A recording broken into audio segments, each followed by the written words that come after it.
mais il nous donne toujours le souffle de vie. lakini analeta paka pumzi. Il nous protège toujours. Eko paka netuchunga. Nous tombons malades, nous crions à lui, il nous comprend. Tunaanguka magonjwa, tunaomba kwake, anatuelewa. Il n'y a personne qui peut t'aimer comme Jésus. Hakuna mtu anaweza kupenda saa Yesu. Bon, prenons directement notre Bible. Mabiblia yetu. Nous allons dans Genèse chapitre 4. Tutaenda katika kitabu cha Mwanzo sura ya 4.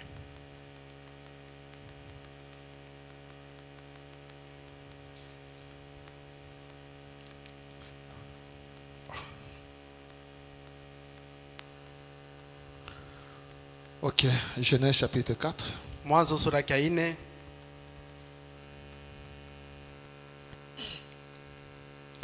Adam connut Ève sa femme.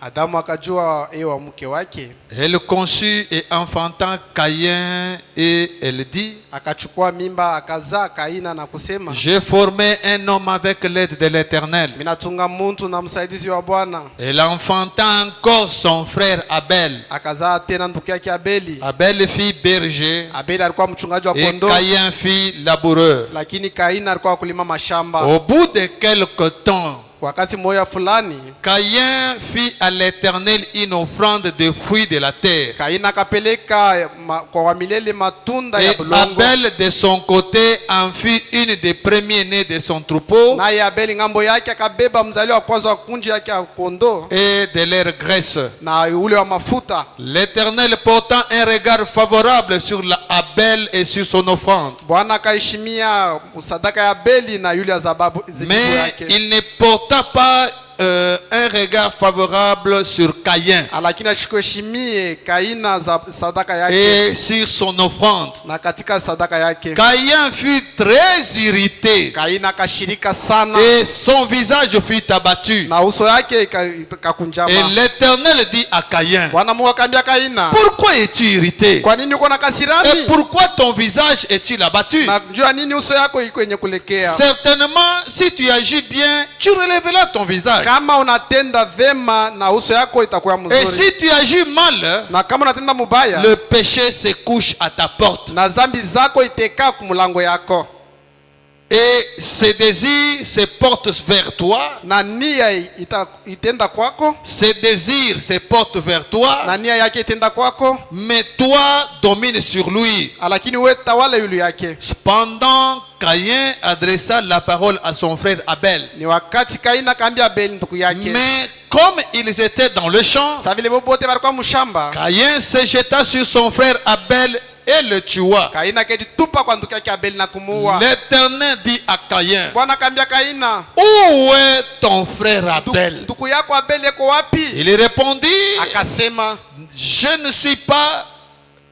ne sais pas, sijui, suis-je le gardien de mon frère? mimi ndio mchungaji wa ndugu yangu. Et je dis, Na Mungu akasema, qu'as-tu fait? umefanya nini? La voix du sang de ton frère crie de la terre jusqu'à moi. Sauti ya damu ya ndugu yako iko natoka pa bulongo paka kumbingu. Maintenant tu seras maudit de la terre qui a ouvert la bouche Sasa utalaniwa katika nchi yenye ilifungula kinywa chake pour recevoir de ta main le sang de ton frère. kwa kupokea kumikono yako damu ya ndugu yako. Quand tu cultiveras le sol, Wakati wewe utalima bulongo, il ne te donnera plus sa richesse. haitakupatia utajiri yayo. Tu seras errant Utakuwa kuzunguka et vagabond sur la terre. na kawaya pa dunia. Que Dieu bénisse encore sa Bwana parole. Mungu abariki tena neno Vous lake. pouvez vous asseoir. Unaweza ikala. Merveilleux Père, nous sommes là pour manger ta parole, nous préparer, Père Tout-Puissant, pour l'enlèvement et nous apprêter aussi pour la prière.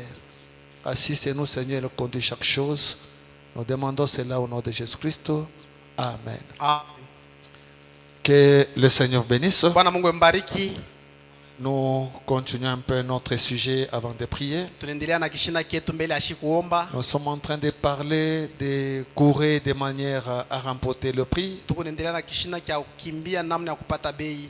Et depuis le dimanche, nous avions commencé un sous-thème, la religion de Caïn.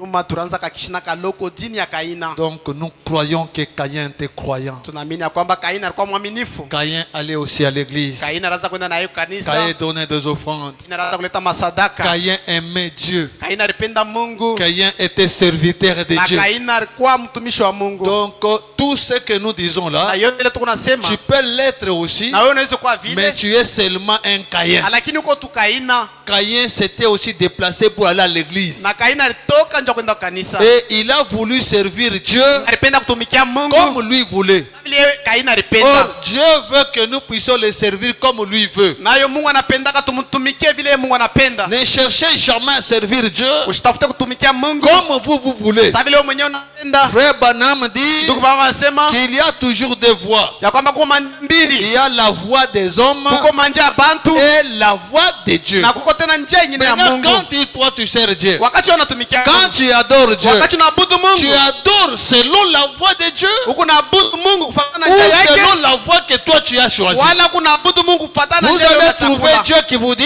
Utakuta Mungu anakuambia si vous voulez prier, kama unapenda vous kuomba devez être soit debout, soit à genoux. unaweza kuwa wala mwenye kushimama wala Mais mwenye kutonga quelqu'un magoti. préfère rester assis en train de prier. Mtu anapenda ekale na haiko naomba. Donc il veut que Dieu puisse accepter ce que lui veut là. Maana yake anapenda Mungu echike vile anapenda. Ça c'est la religion de Caïn. Ile ni dini ya Kaina. Alors quand vous voulez servir Dieu, Wakati unapenda kutumikia Mungu, vous devez savoir qu'est-ce que Dieu veut. unapaswa kujua Mungu anapenda nini. Écoutez d'abord ce que Frère Branham dit. Mshike kwanza kile ndugu Branham Dans anasema la prédication, ndani ya mahubiri. Dieu ne juge pas un homme sans l'avoir d'abord averti. Mungu ashukumu mtu bila yeye kumkalamusha. Ou l'avertissement puis le jugement. Wala ukalamusho kisha hukumu. C'est prêché le 24 juillet 1963 Inabrale le 24 juillet 1963 à partir du verset 35. kumstari 85. Frère Branham, votre prophète dit ceci. Ndugu Branham nabii anasema hivi. Si vous allez travailler pour un homme Kama wewe unaenda kutumikia mtu et qu'il vous donnait un travail dans une ferme ou ailleurs, wala nakupatia kazi mferme wala fasi nyingine ou que vous alliez tout simplement à la grange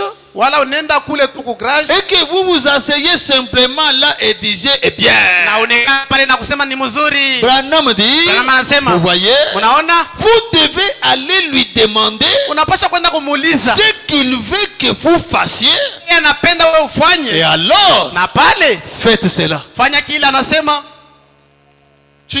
Quelqu'un t'engage au travail. Mungu anakuweka. Quand tu arrives, Wakati unafika pose-lui la question, qu'est-ce que tu veux que je fasse? umuulize unapenda nifanye Tu nini? m'as engagé pour faire quoi? Unanibeba kazi ndio Non, nifanye non, nini? j'étais engagé pour que tu sois sentinelle. Mimi nakubeba kazi ndio kwa zamu. Mais au lieu que tu puisses savoir quel est le travail de sentinelle, Wewe kwa na ile wazo kazi ya zamu ni toi tu nini? n'es pas là. Wewe unataka kule. Toi, pour toi, tu es déjà engagé, tu dois travailler. Njoo yeye kubeba kazi unapaswa Et kutumika. pendant que les boss pensaient que tu es dehors, Wakati boss anaanza kuanza sema uko nje. toi tu es dans la maison en train de suivre les séries. Wewe uko munyumba unafuata maseri Si kwa on te television. pose la question, qu'est-ce que tu fais? Je suis au travail. Wakati wanafanya nini Ce unasema n'est ni pas kazi. pour ce travail-là qu'on t'a engagé. Aina ile kazi bali kubebea On kazi. t'a engagé pour que tu sois dehors. Bali kubeba kazi ndio kwa Et celui nje. qui t'a engagé, Na ule kubeba kazi il faut qu'il te voie là où il t'a placé anapenda aone pale pour alikuweka qu'il puisse maintenant te payer. na aku. Alors chacun de nous doit savoir Kila mmoja tunapaswa kujua qu'est-ce que Dieu attend de moi. Mungu ako nachunga nini Si kwangu. tu ne sais pas ce que Dieu attend de Kama toi, wewe ujue kile Mungu tu anachunga dois lui kwako. demander, Kuuliza Mungu, Seigneur, qu'est-ce que tu veux, tu attends de moi. Bwana unachunga nini kwangu? Dieu ne t'a pas créé seulement parce qu'il manquait à faire. Mungu ashikumbe kwa sababu Chaque personne qui existe sur cette terre, kila mtu mwenye kwa dunia Dieu l'a placé ici dans un but. Mungu alimweka Il y a d'abord un but général pour tout le monde. kuko kifukuzio cha bantu bote Et chaque individu a un but pour lequel Dieu l'a placé. na kila mtu eko na kifukuzio chake kile Mungu alimweka kwa hii Le but pour dunia. lequel Dieu m'a placé sur la terre, Kifukuzio kile Mungu alimweka ce kwa hii n'est pas dunia. le but pour lequel notre frère l'a placé sur la Aina terre. ndugu yetu Ce hapa n'est pas dunia. le but pour lequel toi seul on t'a placé sur la Akina terre. kifukuzio kile watakweka wewe dada kwa hii Alors dunia. si c'est Dieu qui t'a placé sur la terre, Kama ni Mungu alikuwa kwa hii dunia. cherche à aller vers ces dieux-là. Tafuta kwenda kwa ule Mungu. Papa, tu attends quoi de moi? Ba unachunga nini kwangu? Si cette année 2025, Kama hii mwaka ya tu 2025 vivais seulement pour vivre, unaanza kuishi njoo kuishi tu. réveille-toi. Amuka yako. Dieu attend quelque chose de Mungu toi. anachunga kitu kwako. Et va vers ces dieux-là. Uende kwa ule Mungu. Il te dira ce qu'il veut. Atakwambia kile Mungu Vous anapenda. voyez, Unaona? vous devez allez lui demander unapaswa kwenda kumuuliza ce qu'il veut que vous fassiez, ile yeye anapenda ufanye, et alors faites cela. na pale fanya kile kitu. Si vous travaillez pour un homme, Kama unatumikia mtu, cherchez à savoir quelles sont vos obligations. tafuta ujua mapasho yako ni nini. Quelles sont vos obligations? Mapasho yako ni nini? Dieu attend quoi de toi?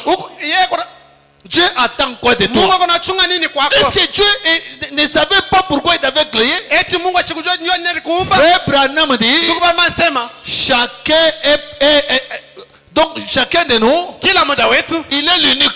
ni wa pekee, iko peke yake. Il n'y a pas de copie. Hakuna bantu ba kufanana. Le jour que moi je quitterai sur la terre, Siku ile mimi nitakufa pa hii dunia, vous allez tout circuler sur la terre. utazunguka pa dunia Vous mzima, ne trouverez plus jamais quelqu'un comme moi. hautakutaka mtu mwenye kufanana na mchungaji. Même toi qui es là, Hata wewe uko pale, personne ne trouvera quelqu'un comme toi. hakuna mtu atakuta mtu mwenye kufanana na Même wewe. si vous êtes né des jumeaux, Hata kama mlizalika ba mapasa, même les vrais jumeaux, hata ba mapasa vya kweli, chacun a un objectif kila mmoja kuna kifungo et chake, chacun est particulier. na kila mmoja ni wa pekee. Même toi tu es particulier. Hata wewe kwa upekee. C'est pourquoi si tu comprends ça, Ndio kwa maana kama unaelewa mzuri tu ne hii, seras jamais en train d'imiter les autres. au utaanza kufuatilisha bengine. N'imite pas. Usifuatilishe. Cherche à savoir pourquoi Dieu t'a créé. Tafuta ujue ndio nini Mungu alikuumba. Et sers Dieu selon ce que lui veut. Natumikia Mungu vile Mungu Et anapenda. tu seras béni dans ça. Na utabarikiwa muile. Il y a des gens qui aiment imiter les autres. Kuko watu wanapenda kufuatilisha Il a vu bengine. les gens faire les affaires, ça marche. Anaona mtu anafanya biashara binaendeka. Automatiquement, il dépose la démission au travail. Pale pale analomba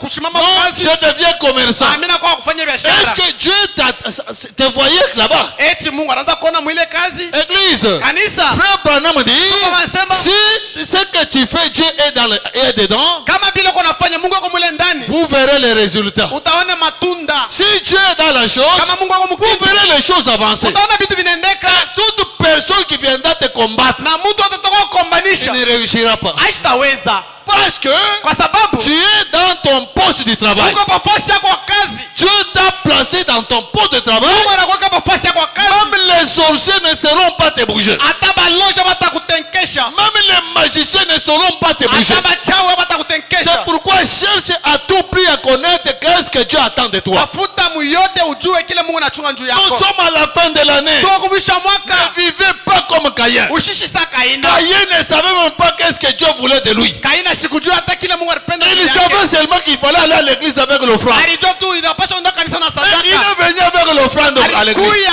kanisa na sadaka. Mais il ne savait même pas quelle est l'offrande que Dieu attend. Na sikujua ya kwamba ni sadaka ni ile Il Mungu faut les anacheka. donner comment? Inapaswa kuleta Il je. faut les donner quand? Inapaswa kuleta wakati Et il est arrivé ce jour à l'église na anafika ile siku kanisa. selon ce que lui voulait. Kufuatana na vile yeye Et alipenda. Dieu est descendu Na Mungu anashuka. pour lui dire Kwa kumwambia, la manière dont tu me sers ici, namna hiyo unanisaidia. ce n'est pas de cette manière que moi je veux. Haina muhimu namna mimi napenda. Regarde comment Abel travaille. Angalia vile ndugu yako Abel J'aime que anatumika. tu puisses le servir comme Abel. J'aime que tu puisses le servir comme Abel l'a fait. Napenda unitumikie sawa vile Il Abel dit non, non, non, anafanya. non, non, non. Yeye Kaina anasema Moi, pana. ce que je fais, c'est ça. Kile mimi nafanya ndio Et vile. il y a beaucoup de croyants comme ça Kwa waaminifu wa mingi qui vile. veulent aller au ciel. Wanapenda kwenda Qui kumbingu. disent, moi je sers Dieu. Wanasema mimi natumikia Comment je Mungu. ne suis pas béni? Ndio nini mimi sibarikiwe? Non, non. Hapana. Cherche à savoir qu'est-ce que Dieu attend de toi. Tafuta ujue Mungu anachunga nini kwako. Et Dieu veut que tu sois où? Na Mungu anapenda kuye wapi? Église. Kanisa. Il y a des gens Tuko bantu qui seront bénis au village. batabarikiwa kumugini. On est ensemble. Hein? Tuko pamoja.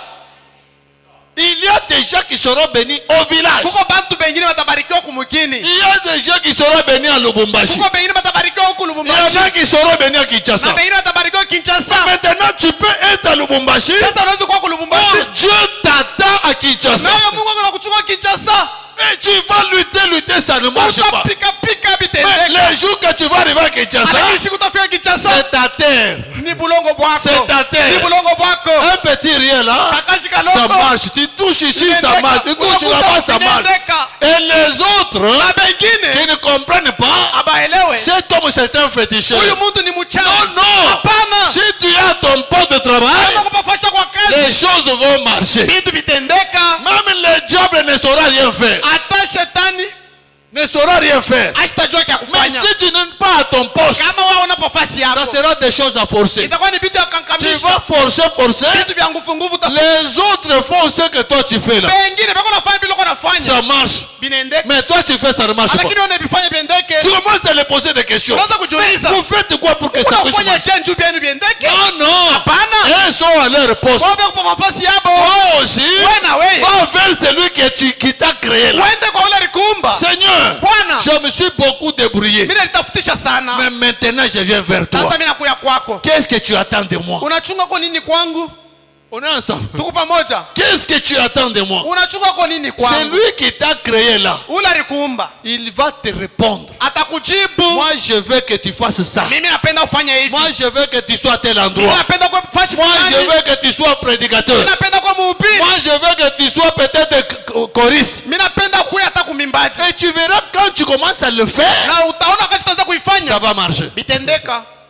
Quand lui est venu, Kaini alikuya. il est venu aussi à l'église Alikuwa nayo kanisa. par habitude Kwa desturi. avec des raisonnements. Na mawazo mafikiri. Frère Branham dit, Ndugu mama anasema Dieu ne nous a pas créés pour nous débrouiller. Mungu ashikutuumbe nyu tuanze Dieu kujitafutia. nous a créés pour dépendre de lui. Mungu alituumba nyu tuanze kuambatana naye. Même pour le servir. Ataja kumtumikia. Il veut que nous puissions le servir comme lui veut. Anapenda tumtumikie vile anapenda. Branham a prêché, Kama na ubiri. rendre un service à Dieu Kutumikia Mungu en dehors de sa volonté. nje ya mapenzi yake. Tu peux rendre service à Dieu, Unaweza kutumikia Mungu. mais en dehors. Lakini uko Comme nje. frère Caïn. Sasa vile ndugu Kaini. Frère Caïn a rendu service à Dieu, Ndugu Kaini anatumikia mais Mungu. en dehors de la volonté de Lakini Dieu. alikuwa nje ya Et mapenzi ya un Mungu. service Na pareil, ile kaja il vile n'y a pas de bénédiction. hakuna baraka. Caïn a perdu seulement il a seulement perdu ses fruits. Alipotesha tu matunda yake kwa Au bure. lieu même de manger ça, Njoo yeye kuikula hata ile et il a matunda. pris seulement les fruits, il a amené. Anabeba tu matunda ndio Et peke. à cause des fruits qu'il a amenés là, Na njoo ya ile matunda alipeleka. il s'est retrouvé vagabond. Anajikuta kawaya waya. Donc il fallait même pas donner. Inapaswa hata ashupaswa hata kuleta. C'est pourquoi quand tu cherches à servir Dieu, Kwa maana wakati unapenda kutumikia Mungu, cherche à connaître sa volonté. tafuta ujue mapenzi Et yake. dès que tu connais sa volonté, Na wakati utajua mapenzi yake, applique cette volonté-là. natumikisha ile mapenzi. Oh non, non, moi je suis croyant. Ah, hapana mimi ni mwaminifu. Tu penses que quand tu déclares tu es croyant, Unawazia kwa tunasema kuwa tu mwaminifu, es déjà arrivé. unafika. Caïn était croyant. Kaini alikuwa mwaminifu. Écoutez frère Branham. Mshike ndugu Branham. Il dit ceci, Anasema hivi, dans la prédication, ndani ya mahubiri, Jésus glorifié. Yesu mwenye kutukuzwa. Prêché le 25 février 1955. Inakuwa le 27 février À 1955. partir du paragraphe 24. Paragraphe 24. Frère Branham dit ceci. Ndugu Branham anasema hivi, Caïn n'était pas un incroyant. Kaina ashikuye mtu asipokuamini. Oh non, non, moi je suis croyant. Oh, mimi ni mwaminifu. Celui-là c'est un incroyant. Ah, ule shamini. Non, non. Hapana. Même Caïn n'était pas un incroyant. Hata Kaina ashikuwe Donc mtu si tu es asipokuamini. croyant, Kama uko mwaminifu, tu n'es pas différent de Caïn. awachane na Kaina.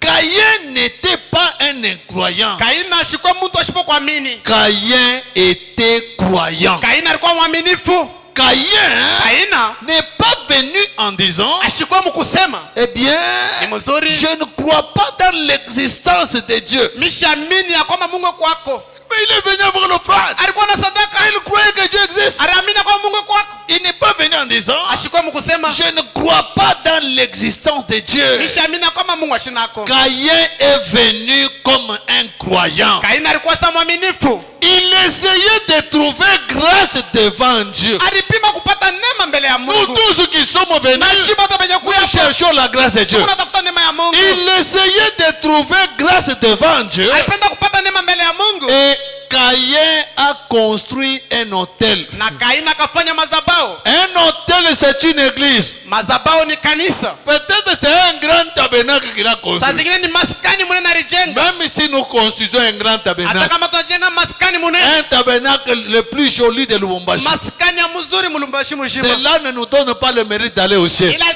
tupatie kustahili. Le ciel, c'est autre chose. Mbingu ni mambo mengine.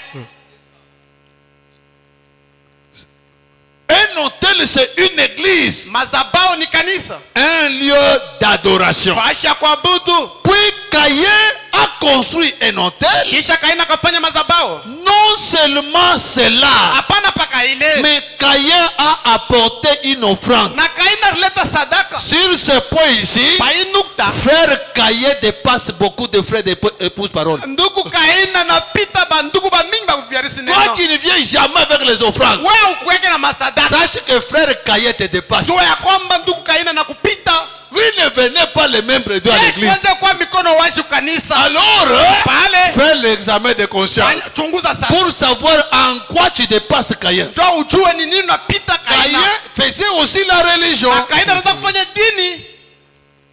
Non seulement cela, Hapana paka ile. mais Caïn a apporté une offrande Lakini Kaina alileta sadaka. et il a offert un sacrifice. Na alitoa sadaka. Pas seulement cela, Hapana paka ile. mais Caïn a adoré le Seigneur. Na Kaina rabudu Bwana. Je pensais que Branham allait dire Caïn a adoré le diable. Mimi wazia kwamba Branham atasema Non, Kaina non. rabudu shetani. Caïn Hapana. a adoré aussi le Seigneur. Na Kaina rabudu Bwana. Caïn a adoré le Seigneur. Kaina rabudu Bwana. Voyez-vous cela? Unaona ile? Eh bien, Ni mzuri. vous pouvez être membre d'une église. Unaweza kuwa mwembemba wa kanisa. Vous pouvez être membre de l'église épouse parole tabernacle. Unaweza kuwa mwembemba wa bibi harusi neno maskani. Allez à l'autel Kwenda kumadhabahu et prier. na kuomba. Accomplir vos devoirs religieux. Na kutimiza mapasho ya Et dini. payer vos dîmes à Na l'église. kulipa machekumi ya kanisa. Offrir un sacrifice spirituel. Kutoa sadaka ya kimbi. Vous agenouiller. Unatonga magoti. Confessez votre foi en Dieu. Lakini imani yako ndani ya Mungu. Et être malgré tout perdu. Na kuya ingawa yote ile unapotea. Retournons au commencement. Turudi kumwanzo. Mettez-vous sur la bonne voie pour commencer. Mwiliweke munjia mzuri njia C'est kwanza. ça le conseil de frère Branham. Ndio shauri ya ndugu Branham. Cherchez à rentrer sur la bonne voie. Utafute murudie munjia mzuri. Retournons au commencement. Turudi kumwanzo. Mettez-vous sur la bonne voie pour commencer. Mwiliweke munjia mzuri njia kwanza. Voyez, Unaona? alors vous pouvez très bien courir. Pale unawezi kimbia mzuri. Si vous êtes sur la bonne route. Kama uko munjia Alors, mzuri. vérifie toi-même, tu es sur la bonne route ou pas. Chunguza peke yako uko munjia mzuri wala pana. Parce que c'est le temps de faire l'examen. Kwa sababu ni wakati ya kujichunguza. Pour savoir, est-ce que réellement je pars au ciel. Ndio kujua kwamba hiki bya kweli niko naenda kumbingu. Écoutez frère Branham, Mshike ndugu Branham. dans la prédication, Ndani ya mahubiri. dans exposé des âges. Kuchelewa kwa vizazi. Parce que Caïn ici, Kwa sababu Kaina. je suis croyant. Niko mwaminifu. Partout, je suis croyant. Basi yote niko mwaminifu. Tu es vraiment croyant. Oui, je suis croyant. Ndio niko mwaminifu. Regardez l'offrande. Ona sadaka hii. Regardez la dîme. Ona chekumi hii. Le passé me connaît. Mchungaji J'ai pris aussi. Niko naomba na mie. Caïn était croyant. Kaina alikuwa Mais mwaminifu. il ne savait même pas pourquoi on croit. Lakini yeye ashikujua njoo nini banaamini. Beaucoup de gens ne savent pas pourquoi ils croient. Bantu ba mingi abajua njoo nini Moi, je banaamini. crois. Mimi naamini. Je dois aller au ciel. Mimi napaswa kwenda kumbingu. Même Lucifer croyait. Hata Lucifer alikuwa mwaminifu. Lucifer croyait. Lucifer alikuwa mwaminifu. C'était un croyant. Ni mwaminifu na yeye. Donc, croyant, Kuamini. c'est pourquoi j'ai toujours dit, Ndio kama mimi nasema si quelqu'un dit il croit, kama mtu anasema naamini, il croit à quoi? anaamini nini? Même un musulman, c'est un croyant. Hata musulman na yeye ni mwaminifu. Même un franc-maçon, c'est un croyant. Hata franc-maçon na yeye ni mwaminifu.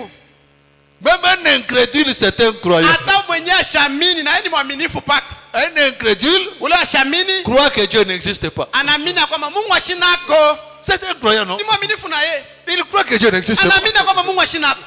Même un athée, c'est un croyant. Hata mwenye ate ni mwaminifu na yeye. C'est pourquoi quelque part j'ai toujours dit, Ndio kwa maana nafasi mimi nasema personne ne peut dire qu'il n'a pas la foi. hakuna mtu anaweza kusema kwamba achana na imani. Chacun a toujours la foi. Kila mtu yuko paka na Mais imani. tu peux avoir une foi positive, Unaweza kuwa na imani ya tout mzuri, comme tu peux avoir une foi wala négative. unaweza kuwa na imani ya Tu mubaya. es malade, tu viens que le pasteur prie pour toi. Uko mgonjwa na kuya mchungaji akuombee. Quand le pasteur met seulement sa main là, Wakati mchungaji anaweka tu mikono.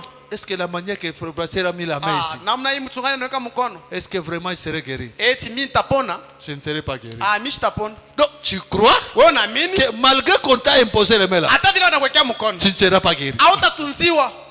C'est une foi. Ni imani. Caïn aussi était croyant. Kaina naye alikuwa mwaminifu. Dans Exposé des âges, Mshirika kwa vizazi. page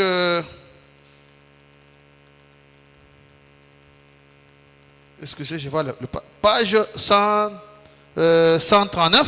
Karatasi yake 139. Frère Branham dit ceci. Ndugu baba anasema hivi. Juste au milieu ici, Katikati hapa. il dit Anasema recevoir Christ, kupokea Kristo c'est recevoir son esprit. ni kupokea roho yake. Oh, j'ai reçu Christ. Oh, mimi napokea Kristo.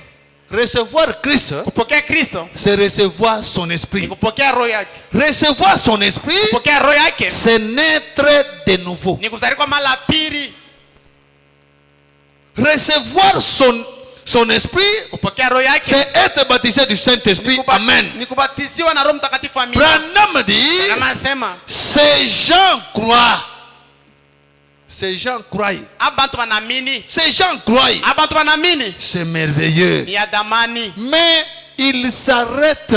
Lakini bo banashimama. Nous avons beaucoup de croyants qui se sont déjà arrêtés. Kuna waaminifu mingi basha Mais kushimama. ils s'arrêtent. Lakini banashimama. C'est après avoir cru qu'on reçoit le Saint-Esprit. Nikisha we kuamini unapokea Roho Mtakatifu. Il en a toujours été ainsi Ile kalaka paka vile. et il en sera toujours ainsi. Itabakia paka vile. La toute première parole d'instruction a été donnée par Pierre Neno moja mafundisho ilipewa kwa Petero. là-bas à la Pentecôte. Ule kupate kote. Il a dit, Anasema repentez-vous tubu. et que chacun de vous soit baptisé au nom de Jésus-Christ Ila mmoja ndio mbatizwa mjana Yesu Kristo. pour le pardon de vos péchés Samea mazambi et yenu. vous recevrez le don du Saint-Esprit. Na mtapokea zawadi ya Roho Mtakatifu. Car la promesse est pour vous, Kwani malako ni yenu. pour vos enfants Watoto yenu. et pour tous ceux qui seront au loin, Na wale watakuwa mbali. en aussi grand nombre Na mbwingi que yako. le Seigneur notre Dieu les appellera. Ile Bwana Mungu atabaita. Et quand Pierre Na parlait, wakati Petero anaanza kusema il y avait des gens là-bas kulikuwa bantu pale chini. qui lui ont posé la question, Banamuuliza, qu'est-ce que nous devons je faire tunapaswa kufanya pour nini? être comme vous les chrétiens? Kwa kwasa mweba Kristo. Pierre dit, Petero anasema repentez-vous mutubu et que vous soyez baptisés na mwe au nom mubatiziwe de Jésus mujina la Yesu pour la rémission de vos péchés. ya usamaha ya mazambi yenu. Église, Kanisa, quelqu'un qui n'a jamais été baptisé au nom de Jésus-Christ, ule mtu ambaye yabatizaka mjina Yesu il Kristo est toujours sous ses péchés. eko paka chini ya mazambi Même yake. s'il dit pardonnez-moi, Kama unasema ses unisamehe, péchés ne sont pas encore ile pardonnés. zambi hayasamewa. Le baptême au nom de Jésus, Mbatizo ya maji mjina Yesu c'est pour la rémission des péchés. ni njia usamaha ya Et mazambi. ce n'est qu'après avoir été remis du péché Na nikisha tu kusamehe kuzambi qu'on peut recevoir le Saint-Esprit. unaweza kupokea Roho Mtakatifu. C'est comme je parlais une fois avec quelqu'un. Iko sawa vile mnasumana na mtu mwingine. Plusieurs fois j'ai eu à parler avec des gens. Wakati mnasumana na baba mingi mnasumana na baba. Les gens qui ne sont même pas baptisés du Saint-Esprit, qui ne sont même pas baptisés au nom de Jésus. Watu wenyewe babatiziwa hata kumai mjina Yesu. Comme les églises là on baptise des gens au nom du Père, Fils, Saint-Esprit. Sasa vile makanisa mengine yanabatiza bantu mjina la Baba, Mwana na Roho Dans Mtakatifu. une église pareille, personne n'a le Saint-Esprit. Mwile kanisa vile kuna mtu kuna Roho Mtakatifu. Une fois j'étais au couvent avec des prêtres. Wakati mwami kwa kuvana Les maprêtre. prêtres me parlaient les affaires du Saint-Esprit. Oh non, Prêtres vous savez, wanaongea mambo ya nous Roho qui avons le Mtakatifu. Saint-Esprit. Yeye benye kwa na Roho Mtakatifu. J'ai dit au Père, Mimi naambia père. moi j'étais dans l'église catholique, je suis sorti de là. Mimi nilikuwa mkanisa Katoliki misha kutoka C'était moja. juste pour le piéger. Ilikuwa njoo kumweka Il me dit, mais pourquoi Anasema njoo tu as nini? suivi les Ibizambezambe. Ah, unafuata vima miungu miungu. Non, non. Mimi nasema hapana. Parce que j'ai constaté que Kwa sababu niliona dans l'église catholique, mkanisa Katoliki ce n'est pas possible d'avoir le Saint-Esprit. haiwezekani kupata Roho Mtakatifu. Mais moi j'ai le Lakini Saint-Esprit. mimi père niko na Roho Mtakatifu. Je lui ai posé la question. Mimi namuuliza, Vous avez le Saint-Esprit? wewe una Roho Mtakatifu? Bon, ça m'étonne, hein? Inanishangaisha. Je ne sais pas. Le Saint-Esprit, selon la Bible, comment on peut l'avoir? Mishi jue Roho Mtakatifu fuatana na Biblia tunaweza ipata je? Oh non, non, quand vous avez abandonné le mensonge, Hapana, wakati tunaacha quand vous bongo, avez abandonné ceci, wakati tunaacha hiki, j'ai dit, c'est écrit où? mimi nasema inaandikia wapi? Oh non, non, mais quand nous allons à l'église là, Hapana, wakati tunaenda kwa kanisa. vous savez, il y a des gens qui sont dans les imaginations, Mnajua kuko bado wako qui ne savent pas ce que dit la Bible. ala qui ne savent même pas ce que disent la lakini Bible. abajua kile Biblia inasema. Quand je lui ai posé cette question, Wakati mimi nimuuliza, ça l'a dépassé. inamzungurisha kitu. Pour lui, quand tu abandonnes le mensonge, tu abandonnes ceci, Juu ya tu kama commences à vivre d'une manière correcte, unaanza kuheshimu namna mzuri, automatiquement tu as le Saint-Esprit. pale pale unapata Roho Mtakatifu. Sinon, cette procédure-là, c'est écrit où? Ile mwenendo ile Oh iliandikia non, wapi? il a commencé à tâtonner, tâtonner. Anaanza Et kupapasa. quand je l'ai regardé, ça l'étonnait même lui-même. Wakati anaanza kumwangalia mchungaji anaanza Il n'a kumshangaa. jamais reçu une telle question. Ashapataka ile ulizo. Maintenant, quand il a reçu cette question-là, Wakati alipata ile ulizo, il a trouvé lui-même que ça dérangeait sa foi. anaona kwamba ile ulizo inarabisha hata imani Il yake. soutenait des choses qu'il ne savait pas démonter dans la Bible. Alianza kushimamia bintu bila shezi kuonesha hata Biblia. Et il m'a retourné maintenant la question. Sasa narudisha Bon, ulizo. maintenant, toi, tu dis qu'il n'y a pas le Saint-Esprit, pourquoi? Sasa wewe unasema sasa shina Roho Mtakatifu Or, njoo tout nini? ce que je faisais, c'est là que je le cherchais. Nayo vyote vile mnaanza kumuuliza, njoo kule mnaanza kutafuta. pour que je lui prêche directement. Njoo animweke mteko. Je lui dis, bon, moi, quand j'ai regardé dans la Bible, Mimi namwambia mimi wakati mnaangalia j'ai Biblia. trouvé la procédure pour avoir le Saint-Esprit. Mimi naona mwenendo ndio kupata Roho Mtakatifu. La procédure, Mwenendo c'est qu'on doit d'abord te prêcher. kwanza wanakuhubiri. Quand on te prêche, Wakati wanakuhubiri tu crois. unaamini. Dès que tu crois, Wakati unaamini tu te répands. unatubu. Et quand tu te répands, Wakati unatubu c'est là maintenant que tu iras maintenant, on va te baptiser. ndio pale tunataka kubatiza Et on mumai. va te baptiser pas au nom du Père, Fils, Saint-Esprit, Na batakuka mumai hapana mais mjina au Baba na nom Roho de Mtakatifu. Jésus-Christ. Lakini batakuka mumai mjina Yesu Et Kristo. le pardon effacé. Na usamaha dhambi na Et panguzika. à ce moment-là, Dieu va donner le Na Saint-Esprit. pale Mungu anakuwa kupatia Roho Mtakatifu. Mais comment tu peux dire ça? Sasa unaweza kusema Mais hivi. Jésus avait dit au nom du Père, Fils, Saint-Esprit. Yesu alisema mjina la Baba Mwana na J'ai Roho dit oui, Mtakatifu. oui, Jésus avait dit ça. Nikasema ndio Mais Yesu alisema. Jésus vile. n'avait pas dit, Yesu ashikusema quand vous prenez le baptême au nom du Père, Fils, Saint-Esprit, wakati mtaiva batizo vous mjina allez la Baba recevoir Mwana na le Roho Mtakatifu, Saint-Esprit. mtapokea Roho donc, Mtakatifu. moi, je ne voulais pas chercher un autre débat. Mimi kwanza Je me suis kutafuta. focalisé dans là où nous étions. Mimi simamia paka pale tulikuya. Je dis non, non. Nikasema pana. Pour le Saint-Esprit, ce n'est pas Père, Fils, Saint-Esprit. Juu ya Roho Mtakatifu hapa takubatiza mjina la Baba C'est Mwana na Roho Jésus. Mtakatifu. Ni hivi. J'ai pris la Bible. Ninabeba Biblia. J'ai lu. Mimi nasoma. Il est resté calme. Alibakia kimya. Le débat s'était arrêté là. Na mabishano lishimamia paka pale. Parce que lui-même a vu dans la Bible la Kwa sababu procédure. yeye mwenyewe aliona mu Biblia mwenendo. On doit d'abord te prêcher Kwanza wanapasha et tu kuhubiri. dois Na croire. unapasha Mais kuamini. moi, j'étais dans l'église catholique. Lakini mimi kwa kanisa Katoliki. Un jour là, papa et maman, Siku moja baba na ils mama m'ont dit, wananiambia, non, on t'a déjà baptisé. wewe basha kubatiza. On m'avait déjà baptisé. Basha nibatiza. Ndio. Tu vois le papa qui passe là-bas. Unaona ule baba napita pale. C'était lui ton parrain. Yeye ndio parent wako. Quand on t'est baptisé, Wakati wanaanza c'était kubatiza. lui qui te représentait. Yeye ndio alikuwa pale saa baba Donc, yako. on a baptisé quelqu'un qu'on n'avait pas prêché. Banabatiza mtu mwenye abakuhubiri. Église, Kanisa avant qu'on te baptise, bila on kubatiza. doit te prêcher. Banapasha kuhubiri. Je me souviens une fois, Mimi nakumbuka wakati il moja y a une maman qui n'est plus ici. kuko mama moja ashina tena Elle hapa. était venue avec sa petite fille Alikuwa na binti wake qui kiloko. avait juste 10 ans, 9 ou 8 ans. Alikuwa na miaka 9 Oh wala. non, non, pasteur wetu. Oh Mimi mchungaji. shalom ba baptême. Moi je déjà Umubatize kwa nawe mtoto tu peux aussi wote. baptiser aussi cet enfant ici. Je dis non maman. Nikamwambia hapana mama. Papa non baptise tout. Non non, tu vas Mais je peux n'apporter. Je n'aime pas qu'elle puisse se Non. perdre.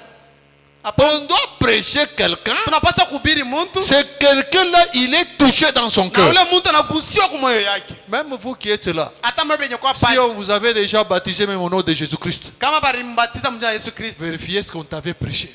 Chunguza kwanza bali Tu kuhubiri. avais cru quoi? Uriamini nini? On t'avait prêché quoi? Bali kuhubiri nini?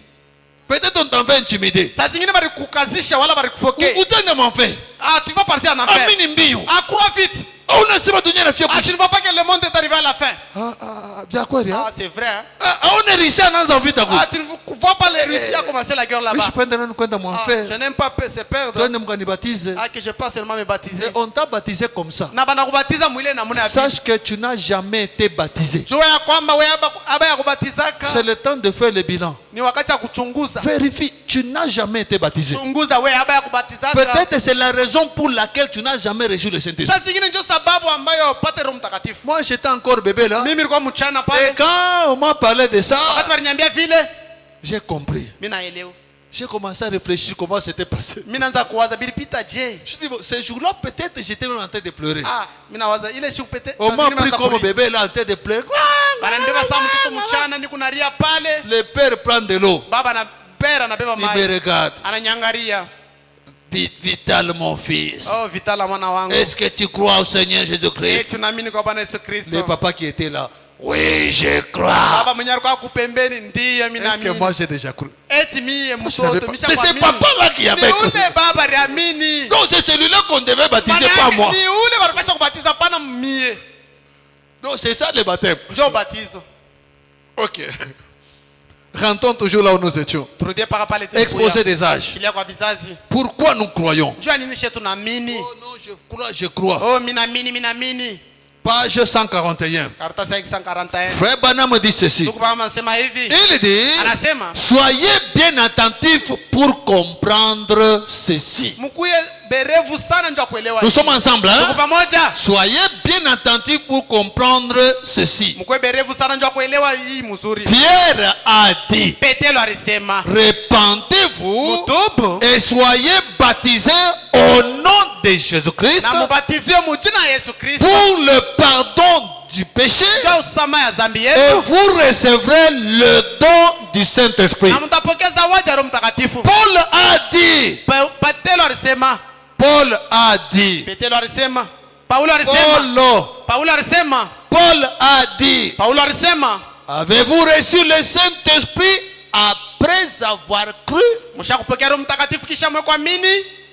C'est là tout notre problème. Njoo ile mambo yetu yote. Et Branham dit, Na Branham anasema, les gens se repentent de leurs péchés. bantu beko na tubu kuzambi yabo. Ils se font baptiser d'eau. Bane babatiza kumai. Mais Lakini ils ne continuent pas pour recevoir le Saint-Esprit. abendelee njoo kupokea Roho Mtakatifu. Est-ce que toi tu as continué pour recevoir le Saint-Esprit? Eti wewe unaendelea njoo kupokea Roho Ou Mtakatifu? bien tu t'es limité seulement, le pasteur lui-même m'avait baptisé. Au wala unashimamia kwamba mchungaji alikubatiza. Oh, c'est Papa Ambroise qui m'avait Oh, ni baptisé. Papa Mroza alinibatiza.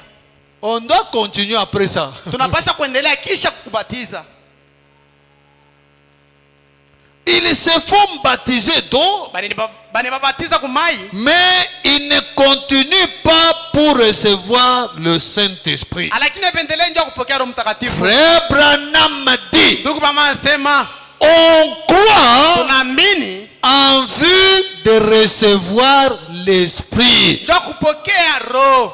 Donc, chacun comprend pourquoi on croit. Maana yake kila mtu anaelewa njoo tunaamini. Nous croyons Tunaamini en vue de recevoir le Saint-Esprit. mnamna kupokea Roho Mtakatifu. Si tu crois, Kama unaamini tu n'as pas encore reçu le au Saint-Esprit, yapokea Roho tu Mtakatifu n'es encore nulle part. au yafika fashi, Tu fais la religion de Caïn. huko unafanya dini ya Kaina. On croit en vue de recevoir l'Esprit. Tuko naamini mnamna kupokea Roho. Croire à Jésus, Kuamini kwa Yesu c'est un pas dans la bonne direction. ni hatua mungambo mzuri. C'est-à-dire Maana yake vers le Saint-Esprit. kuelekea kwa Roho Mtakatifu. Mais les gens s'arrêtent là. Lakini bado wanashimamia paka pale. Ils vont jusqu'à l'eau, Naenda tukumai puis ils s'arrêtent. kisha wanashimama. Ils croient, Wanaamini puis ils s'arrêtent. kisha wanashimama. Et toi, tu t'es arrêté où? Na wewe unashimamia wapi?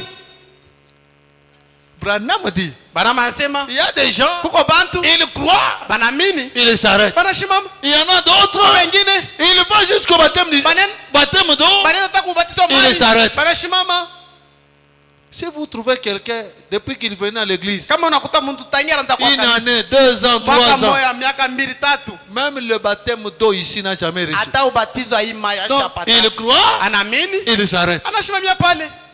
Mais un autre aussi, Sasa mwingine na yeye il va jusqu'aux eaux. anaenda hata kumaya Dès qu'on l'a baptisé, wakati anambatiza il s'arrête. anashimamia Il pale, est déjà arrivé. asha kufika. Ça, c'est la religion de Caïn. Ile ni dini ya Kaina. Caïn croyait aussi. Kaina na yeye amini, Lucifer croyait aussi. Lucifer na yeye amini, Toi aussi, tu crois. na wewe mwenyewe Et unaamini. nous sommes arrivés à la fin de l'année. Tutafika kumwisho wa C'est le mwaka, temps de faire le bilan. ni wakati wa kufanya Je hesabu. suis arrivé où avec mon Dieu? Mimi nafikia wapi na Mungu wangu? Écoutez maintenant, toi qui crois. Mshike sasa, wewe unaamini Frère que frère Branham dit. kile ndugu mama anasema. Dans la prédication, Ndani ya mahubiri Israël a la main rouge. Israeli kubari mwekundu. Vous savez, même Judas croyait. Hein? Mnajua kwamba hata Judas aliamini. Frère Branham dit. Branham anasema Judas Yuda était justifié. alikuwa mwenye kusabia haki. Judas Judas était sanctifié. alikuwa mwenye kutakaswa.